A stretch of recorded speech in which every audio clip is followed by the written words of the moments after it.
You're watching Capital City Sunday. Welcome back. The impact of cybersecurity and elections is becoming a growing concern. And just recently, researchers found Facebook exposed hundreds of millions of people's personal records. Joining us now is Dave Schrader, a UW-Madison strategist in the information and technology field. Thank you for joining us. Nice to be here. So I want to talk about this recent breach, and it kind of comes on the heels of about a year ago when we heard, well, everyone kind of got familiar with the phrase of Cambridge Analytica scandal. So are we going to keep seeing these surprises? We are. It's safe to say that we're going to see more of them, and we're going to continue to see large breaches like these. This most recent breach was 540 million records from Facebook. So that is likes, comments, shares, all the types of interactions that you can think about when you are interacting with Facebook for millions of people. Now, when it comes to Facebook, it seems like when you download an app, it asks if you want to sign in through Facebook, right? Right. That's become a more quick, easy way to skip the process of your email and whatnot. Is that, I guess, the problem? Is it these third-party apps that are going through Facebook and then information is being shared everywhere? It is, and that's what we saw happen with Cambridge Analytica. That's what we saw happen with one of these recent breaches, the smaller one. That just happened. The Cultra Collectivia was the large breach. They say that it's public information. Some of the information is public, but when it's gathered together by these apps, by these third-party pages on Facebook, it becomes very, very valuable because it contains a lot of information that people are sharing about their preferences, their likes, their dislikes. And when you go to these apps, that look like a fun little game or a quiz or something like that, and you say sign in with Facebook, that has access to large volumes of information on your Facebook account. Your name, your email address, in some cases your photos, things you post on your profile. Sometimes these apps even have permission to post on your profile as yourself. And if you don't explicitly remove them, they stay there. Why do people want this information, and what do they use it for?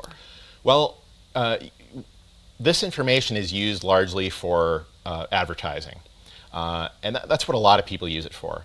But it's also used not just to separate people from their money, so to speak, but to separate people from their personal information. That personal information is incredibly valuable, not just for targeting advertising, but for something like a foreign state actor to target an influence operation against people using these platforms. Now, Facebook has been, I guess, branded as these mistakes continue to happen. But I guess, who's responsible for all this? Is it just Facebook to blame, or is it others? It's not just Facebook. And you see a lot of this with other large social media firms and internet operators in this space, like Twitter, like Google, with YouTube. So it's not just Facebook. Facebook stands out among these operators because they're so large. Facebook has over 2 billion active users. And how do they respond to this? So Facebook says that they have about 20,000 people on their trust and security team.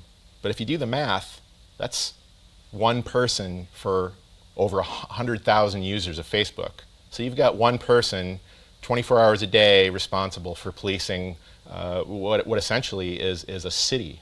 Well, to not have these mistakes continues to happen, is it just delete your Facebook? Delete Facebook in general and start over?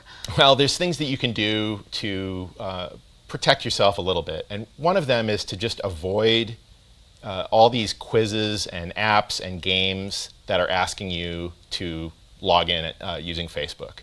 So, while it's tempting and while these things are fun, they're designed to get other people to click and engage as well. Oftentimes when you take one of these quizzes, that quiz app will post on your page as you saying, hey, I just took this fun quiz, you should take it too. And so that's why people get wrapped up in this, because your friend is showing you something. You trust the people you're connected with on Facebook, friends and family, and so you click it too. But then these apps stay there, and they still have access to your personal information, sometimes years later. And these apps can change hands, and sometimes the people who use that information do so for nefarious purposes. When it comes to 2020 elections, it seems Congress is taking steps to ensure that election officials have everything they need when it comes to protecting voter identities and the whole system as a whole.